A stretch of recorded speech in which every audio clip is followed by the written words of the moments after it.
भारत के एक धूप से भरे इलाके में जयपुर के पास एक छोटे और साधारण से मोहल्ले में 22 साल का एक युवक रहता था। उसका नाम रोहन था। वह किसी अमीर परिवार से नहीं था, बल्कि सीमित साधनों और कठिन परिस्थितियों में बड़ा हुआ था। लेकिन उसके दिल में सपने बहुत बड़े थे। रोहन के पिता महेश एक पुरानी साइकिल और मोटरसाइकिल की मरम्मत करने वाले मैकेनिक थे। उनके हाथ हमेशा तेल और लोहे की गंध से भरे रहते थे। माँ सीता घर पर सिलाई का काम करती थीं और पड़ोस के लोगों के कपड़े सिलकर परिवार का खर्च चलाती थीं। उनका जीवन आसान नहीं था, लेकिन उनके बीच एक चीज बहुत मजबूत थी, एक दूसरे पर भरोसा और उम्मीद। रोहन बचपन से ही अलग स्वभाव का था। जहाँ दूसरे बच्चे खेलते थे, वहाँ वह पुरानी किताबें पढ़ता था और अपने भविष्य के बारे में सोचता था। स्कूल में अक्सर लोग उसके पुराने कपड़ों और साधारण जीवन के कारण उसका मजाक उड़ाते थे, लेकिन रोहन कभी हार नहीं मानता था। उसके भीतर हमेशा एक आवाज गूंजती थी, तुम आज के हालात से नहीं, बल्कि अपने कल के संघर्ष से पहचाने जाओगे। कई बार वह भूखा स्कूल जाता, कई बार बिना जूते के चलता, लेकिन उसने कभी शिकायत नहीं की। उसके सपने उसके दर्द से बड़े थे। एक दिन जब वह स्कूल से घर लौट रहा था, उसने अपने पिता को देर रात तक काम करते देखा। महेश बहुत थके हुए थे, लेकिन फिर भी काम कर रहे थे।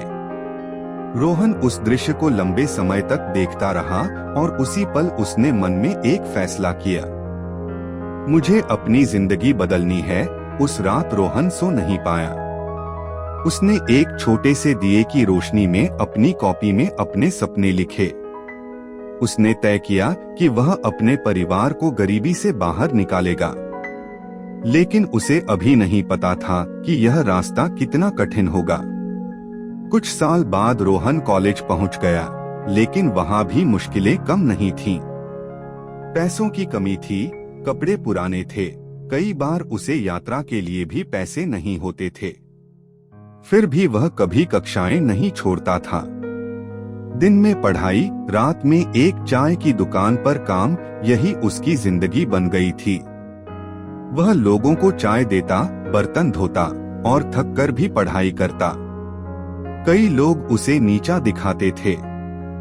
एक बार एक अमीर छात्र ने हंसकर कहा, तुम तो हमेशा यही चाय बेचते रहोगे रोहन, तुम्हारी कोई बड़ी जिंदगी नहीं है। ये शब्द मजाक की तरह कहे गए थे, लेकिन रोहन के दिल को चोट पहुंची। फिर भी उसने जवाब नहीं दिया, बस मन ही मन कहा, आज तुम मुझे छोटा समझ रहे हो, कल मेरा काम तुम्हें जवाब देगा। धीरे धीरे रोहन ने तकनीक में रुचि लेना शुरू किया। उसने एक पुराना टूटा हुआ लैपटॉप खरीदा। वह लगभग खराब था, लेकिन उसके लिए वही उसकी दुनिया था। उसने इंटरनेट से मुफ्त में कोडिंग सीखना शुरू किया। हर दिन नई गलतियां, हर दिन नई कोशिशें। कई बार सिस्टम क्रैश हो जाता, कई बार प्रोग्राम काम नहीं करता, लेकिन वह कभी नहीं रुका। उसकी सबसे बड़ी प्रेरणा उसके माता पिता थे, माँ के थके हुए हाथ और पिता की झुकी हुई पीठ।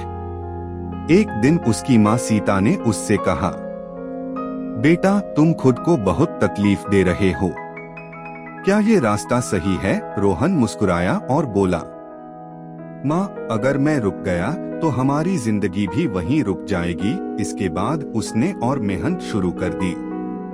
रातों को जागकर कोड लिखना उसकी आदत बन गई। धीरे धीरे उसे छोटे छोटे फ्रीलांस काम मिलने लगे। कम पैसे मिलते थे, लेकिन यह उसकी पहली जीत थी।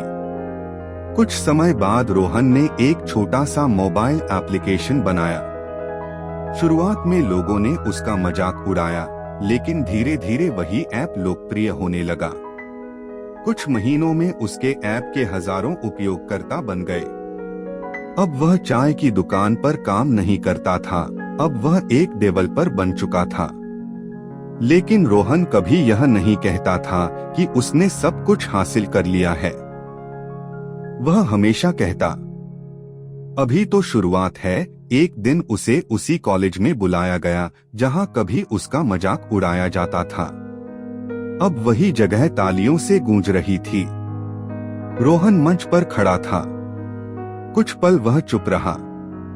सामने छात्र बैठे थे और पीछे उसके माता पिता। पिता की आंखों में आंसू थे और मां के चेहरे पर गर्व। रोहन बोला, मैं आपसे अलग नहीं हूँ।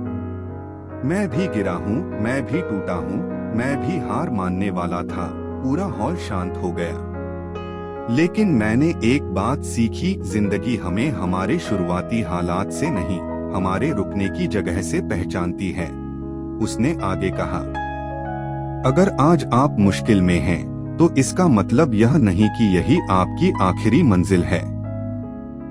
यह सिर्फ शुरुआत हो सकती है। पूरा हॉल तालियों से गूंज उठा। लेकिन रोहन के लिए असली जीत तालियां नहीं थी। असली जीत यह थी कि अब उसके माता पिता को मेहनत नहीं करनी पड़ती थी। एक शाम वह अपने घर की छोटी सी बालकनी में खड़ा आसमान के तारों को देख रहा था। उसके पिता महेश उसके पास आए और बोले, बेटा, तुमने हमारी जिंदगी बदल दी। रोहन ने धीरे से मुस्कुराते हुए कहा, नहीं पिताजी, मैंने सिर्फ हार मानना छोड़ दिया।